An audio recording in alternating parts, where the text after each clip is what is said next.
great privilege to be here this evening. A warm welcome to everybody. Thank you to Bonhams for inviting us, to Nima and his team, and thank you to the three wonderful collectors who are here this evening, one of them from Beirut, and the other two who traveled from far away to be here with us this evening. And I have to say, this is a very apt segue in a way, because Dr. Hassanein is a vendor to the exhibition, and he can maybe talk about his collection at length later. He's also been highly active in the art and culture sector. He's the founder of the Ibrahimi collection and museum in Baghdad and Amman, and also currently chairman and CEO of a Jordanian private shareholding company for the medical and pharmaceutical industries, as well as chairman of the Al-Naba IT company.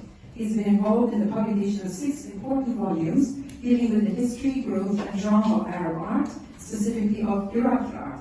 And a volume on highlights of Iraqi modern contemporary art from his collection will be released in the second half of 2024. The Ibrahimi collection, of course, may be familiar to some of you. It's very well known and a very large collection. So it would be lovely to hear how that came about. Good evening, ladies and gentlemen. I'm so pleased to be here to the Bonhams and Nima for inviting me. The Ibrahimi collection is a private collection based in Amman and Baghdad. We started our journey since more than 25 years. As always, we start as a passion.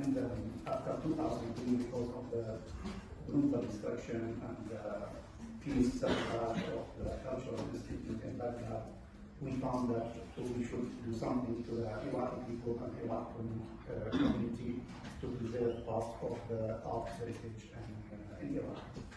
So this started in 2003, I would say on a professional level, and we tried to implement all the managerial procedures that we usually implement in business administration in our company to the acquisition and archiving and documentation of artwork. Our mission is to build a museum collection that represents the evolving and development of the Iraqi art from its foundation in the 19th century till today. So we have these two spaces, one in Amman with 1,500 square meter and one in Baghdad with 1,000 square meter, hosting our 3,000 artworks that covering almost 360 artists whom they represent, I would say, the most important artists in Iraqi art. We are implementing so many procedures, we face so many challenges due to the issues of and the challenges in regard of documentation and archiving of Iraqi art. So we tried our best to collect a committee of the most renowned experts to review the artworks and to contact the artist families and to refer to all the old resources and sources that have been published in 80s and 70s and 50s, trying to find the originality and to authenticate the artwork. Our daily work mainly managed by about 12 employees distributed in Baghdad and in Amman, whom they are managing, receiving the visitors, of course, updating the website and the social media, communicating with artists, visiting studios, archiving, documenting, do some articles, and to do the other, communicating with international art community like foundation and museums. These are some shots for the opening in Baghdad in November last year. Next.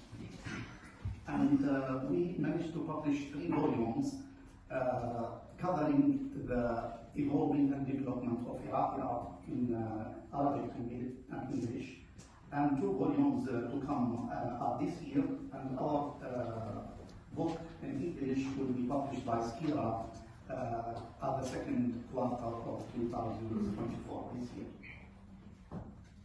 We were working with some international museums to lend them some artworks and to sponsor part of their activities to promote the Iraqi art and to keep the Iraqi artists represented within the map of Arab art. We are within the committee editing the e-magazine Marco Art, supervised by the Imam Azawi, who taking care of the archiving and documenting of the most important Iraqi artists from the 50s and 60s and 70s. These are some selection of the artworks of our collection. This is of Nadia Ahmad, the first Hurufiyya woman artist. This is Fahd Hassan, who he graduated in Beaux-Arts in Paris in 1938, and the head of pioneering the group in Baghdad. And on the right side, Hafid Durubi, the head of the Impressionist group, and on the left side is Su'ad Salim, the oldest daughter of Jawad. Next, please. And this is Jawad Salim, who he studied in Paris in Beaux-Arts, but he completed his study later on State School in London. And this is Shakir Hassan al-Sa'id, who he spent 5 years in Paris studying art in Académie Julian and another institutes, and he learned in many studios here in Paris. And he is, of course, the head of Hurufiyya and the head of One Dimension Group. This is Khalid Haidar. And on the left side, Diyar Azawi, and on the right side is Ala Bashir, one of the symbolists in the image of Iraqi art. Next, please. And this is Layla Attar. She is one of the prominent women artists in Iraq. And this is Su'ad Attar. And on the left side is Rafi Nasri, on the right side is Attar. And she is the wife of Ismail Attar, and she is German Iraqi. And she is known with the German institutional style in Iraqi art movement. Thank you very much. Works, and as we were talking before, Tanzania, choosing between which of these works to show is like choosing between your children. We had a very difficult time deciding what would be shown because the collection is so expensive. But thank you for making it short for us and giving us the highlights. As we mentioned, this session today being called Arabe Renaissance is for a reason. There really does appear to be a huge amount of interest supporting the growth in the Arab art market, and for good reason. So, Dr. Hassanein, it seems to me as if you also have been very much preoccupied not just with the mission of creating something with structure in it and public service in it, but also with the question of identity, because you focus quite closely on Iraqi art. Do you want to, you told me privately about your journey as a collector, and it was fascinating. So please tell us a little bit more about the personal aspect of how you started as a medical doctor, a clinical doctor. How did you go into collecting? Why? Tell us a little bit more, and the question of identity. Yeah, indeed, it started in 2001.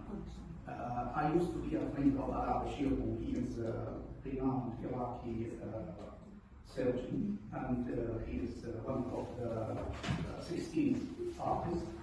And with Arabe Bashir on the conversation, I like to get some attention to art. Then I started acquiring the two sketches of Jawad Salim from the collection of Fahd Hassan at that time, from the heritage of Fahd Hassan. But then a few other artworks, I put them on the walls of my offices in Baghdad. Then in 2003, we were sponsoring a retrospective exhibition for Shakir Hassan in Amman with Gallery Arab. And my request to the curator and the gallery that I would have the first priority to choose, and they say, okay, fine. And then I acquired 13 artworks of Shakir Hassan, whom they were the nucleus, I would say, of our collection for the most important Iraqi artists.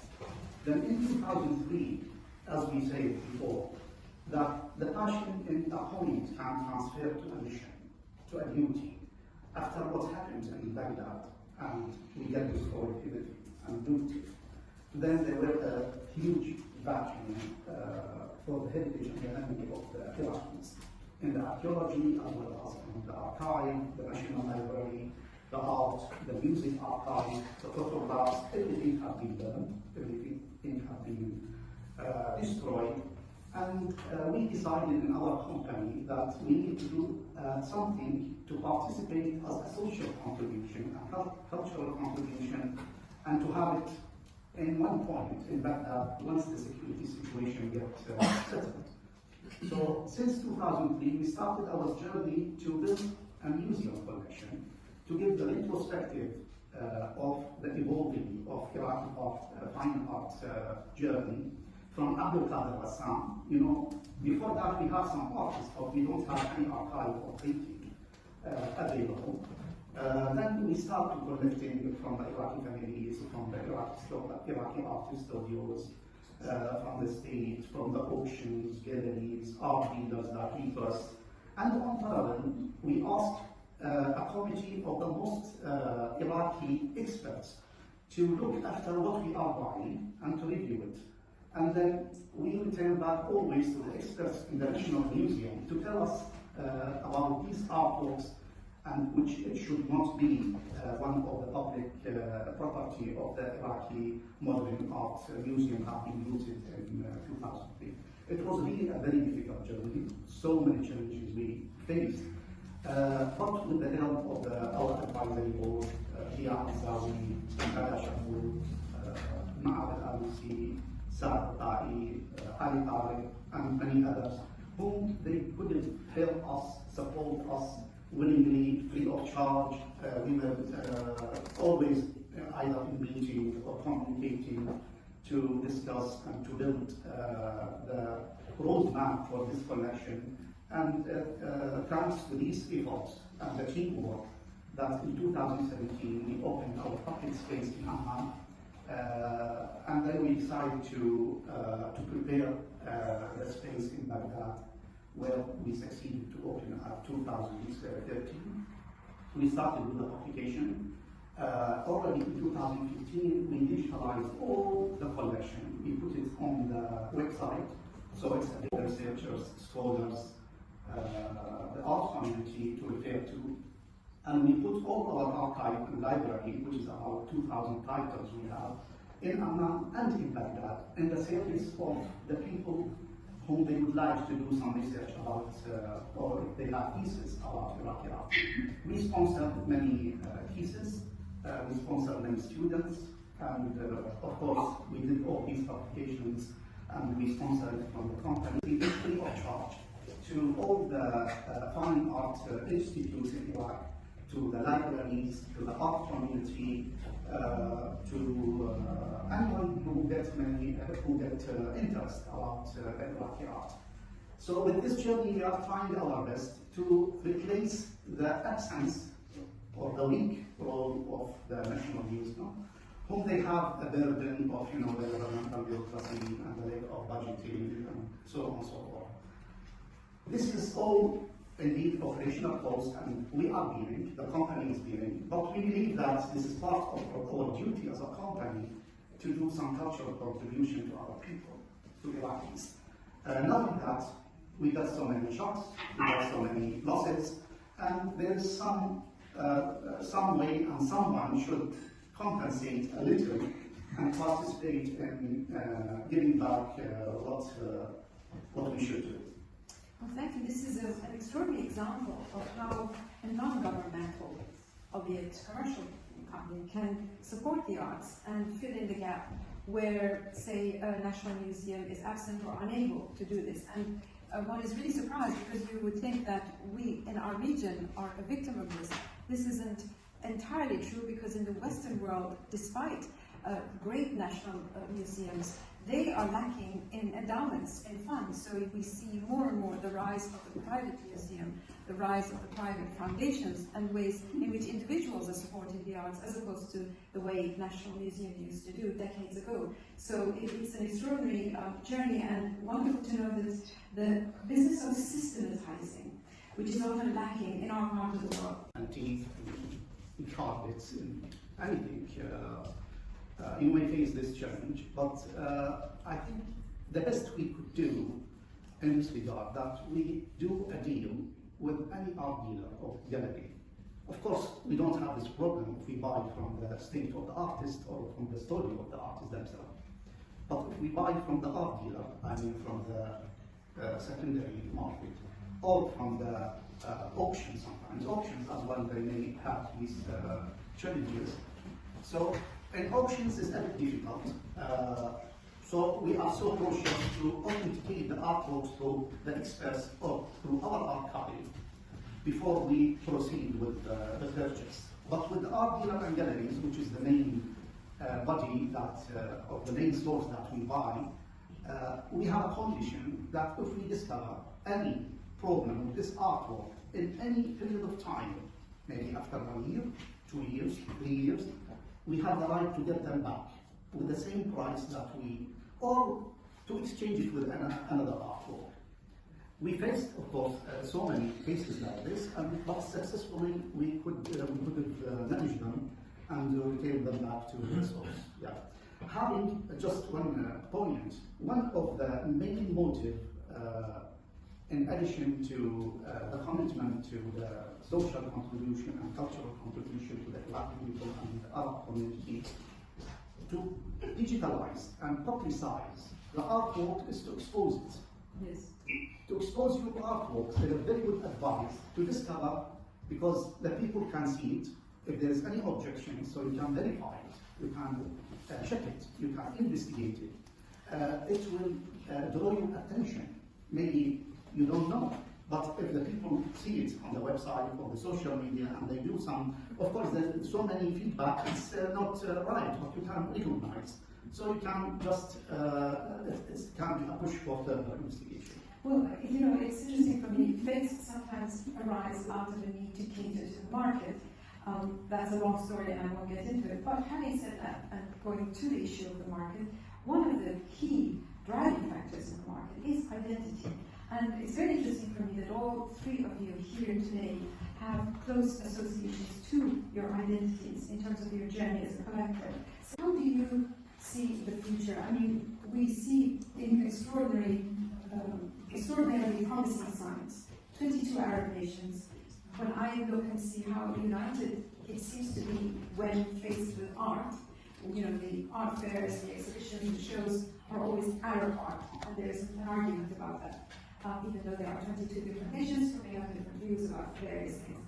But how do you see the future? Do you think, I'm very curious to know what opportunities and challenges you see going forward? Indeed, I see it very bright. If you compare the situation for 15 years, and you would calculate the number of the collectors, the renowned collectors, the committed collectors, whom they invest a lot, and they put their collection to the service of the public in a way or another, through publicizing the artwork, sharing it in a space, trying to present in fairs, exhibitions, news, trying to participate in the exhibitions of the museums and so on and so forth, supporting artists, working with Iraq, with the state of the artists to archive and issue catalogs and so on. So I think these steps are very important foundation, because in our art, we need to do a lot. There is so many to be done. We are still in the very initial stage. But if you compare for 15 years and now, no, the situation is really very progressive. So many things. And I think the limit in that is to 20 to 25 collectors in regard of the collection and the collectors we are talking now, and the numerous galleries and the important activists and critics, scholars, whom they devoted their efforts to promote the Arab art. One of them, Charlie Boko, Qasimi, Ibrahimi, so many. Saad, sorry. Yes, we have lots of, and the Milan's tables and the chapels, very active. So yes. They are really very actively and passionately sponsoring and putting a lot of efforts, a lot of investment, a lot of money, without a reasonable reward. I mean, if you would calculate the operational cost with the rate of investment, if you go to any field of another investment, is much harder. So many of my colleagues in business, they say, buy watches. Yes, buy number of cars in the Middle East. We saw watches and cars as well, by the way. We're sending the capital.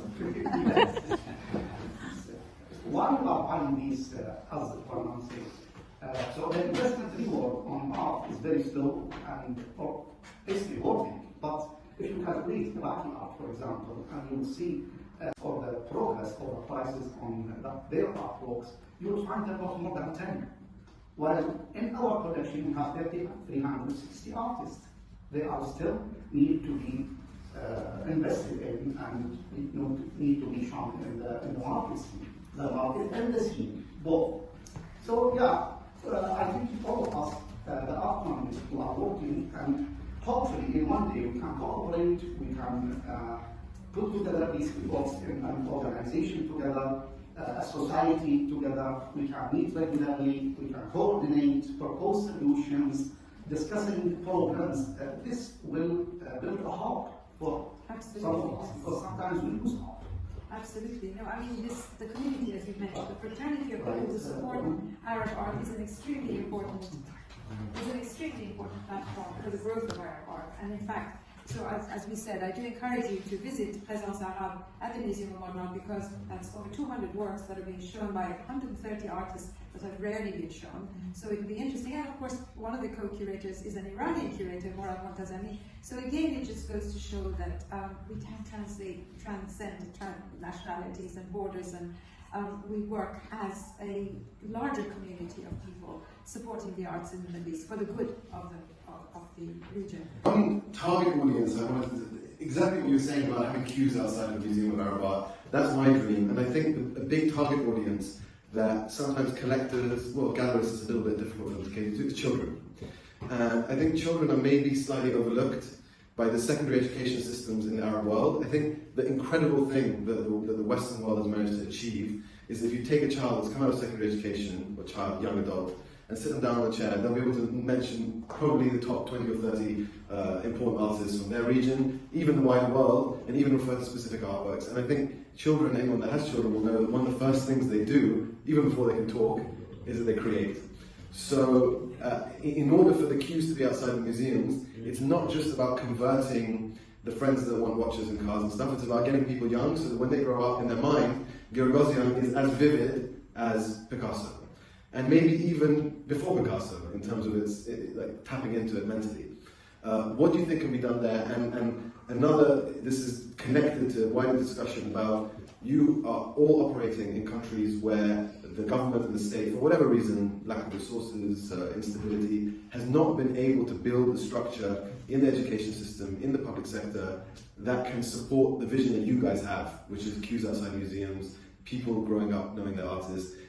Do you interact, or do you think it's a waste of energy to interact with the governments to try and influence that? Do you think it's better to go it alone, or do you think that there is some kind of relationship that could develop, even though obviously your governments have a lot of other things to worry about?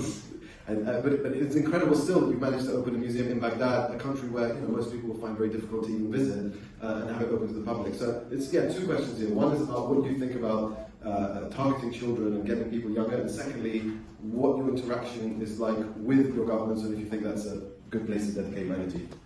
Indeed, I would like to mention, for the government, it's too difficult to coordinate. If you link yourself to the government, I think you will get some more details. To interrupt you, in the case of the Emirates, but that's very, just to say, Iraq. In Iraq, it's better. We try, of course, and we are supporting them. We are visiting them frequently. We are coordinating with them in archiving, referring to them in regard of the authenticity and the reliability of the artworks. They are visiting us, trying to give them some expertise in regard of how to manage the collection, how to maintain the artwork, and so on and so forth. But it's a very slow process. Governmental mentality is completely different than the private sector mentality.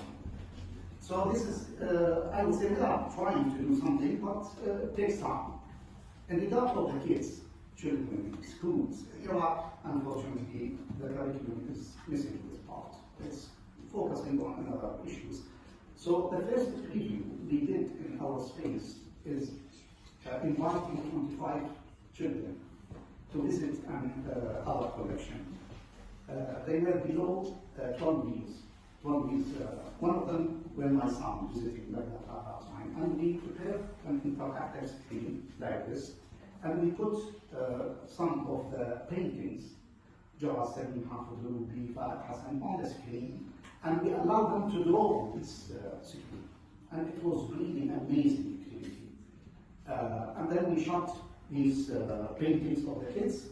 Then we distributed so many colors on the ground, papers, and we asked some of our ladies in the collection to help the kids to draw and paint. And it was a great event for about 3-4 hours. The kids were happy, and most important, we were happy. And according to this test, we decided to open the space in Baghdad, providing all the difficulties that we can face.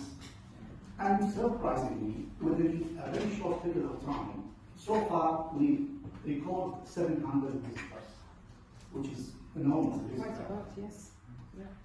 For space, private space, I mean, it's, and so many young people coming from the universities, from the secondary school, and they are getting the awareness of their heritage, of their artwork. People, they hear about that Hassan. They know the monument of liberty in Sa'ad al-Tahrir in Baghdad. But Jawad Salim, who's Jawad Salim? They don't know anything about this. Then they are seeing Jawad Salim artwork, they are seeing Hafidul, they are seeing their ancestors. And it was really a very positive experience, and we were nourished and compensated, I would say. Do you feel, for example, I mean, one question that I have in my mind is, do you feel that, as Tariq Grigor has said, that buying your national art, buying art from your region, is a duty? Would you say that that's the case? If you are interested in art and if you are buying art, do you think it's a duty to buy your national art? I would say within the terms and conditions that we have in our entity, it's, if we need to fill a gap, for example, in a certain evolving steps or styles of specific artists, and this would give some advantage to the museum collection we have. Yes, for sure we will try to buy this artwork. Connected to the But it's not a national duty, you know, we are not a government. Yes. We are one set up at the end, and we have the duty and mission to do. So we are trying to equalize and balance the two, I would say, the passion and the mission, and building a museum collection. Yeah. This is the most important, that in one day, that if we will have enough resources, we can build really a little museum, likewise, for example, Jamil Center, in Dubai, or likewise any other private foundation or museum here in France. Why not? I mean, all the things start with small steps, and then with time, because I wasn't imagining one day that I would have in the collection 3,000 artworks for 360 artists. Yes. It was for me just a dream, but now It's a reality. It's reality, yeah.